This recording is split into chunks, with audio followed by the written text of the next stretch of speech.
નગરપાલિકાની ઘોર બેદરકારીએ લીધું છે એક નિર્દોષ ગાયનો જીવ। નગરપાલિકાએ કરેલા ખાડામાં ગાયના મોતથી ગૌપ્રેમીઓમાં રોષની લાગણી ફેલાઈ છે। અમરેલી નગરપાલિકાની આમ તો હાલ અનેક પાણી ગટરની ફરિયાદો મળી રહી છે, જેને લઈને શહેરમાં અનેક જગ્યાએ ગટરના પાણીઓ નદીઓની માફક વહી રહ્યા છે, જેને લઈને નગરપાલિકાની બેદરકારીઓ પણ સામે આવી રહી છે।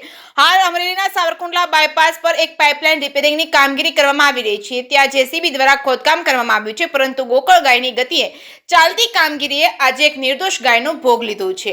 અમરેલી સાવરકુંડલા બાયપાસ રોડ ઉપર નીકળતી પાણીની પાઇપલાઇનમાંથી નવા કનેક્શન આપવા માટે ગઈકાલે જેસીબી દ્વારા ખોદકામ કરવામાં આવ્યું, પરંતુ ઢીલી કામગીરીને લઈને રાત થઈ ગઈ હતી અને જેના કારણે કામ અધૂરું રાખી ખાડો ખુલ્લો મૂકી આસપાસ કોઈ જાતનો આડસ મૂક્યા વગર જ ચાલ્યા ગયા હતા। નગરપાલિકાની આ બેદરકારીના કારણે ગઈ રાત્રે એક ગાય ખાબકી હતી, ખાડામાંથી બહાર નીકળી શકી ન હતી।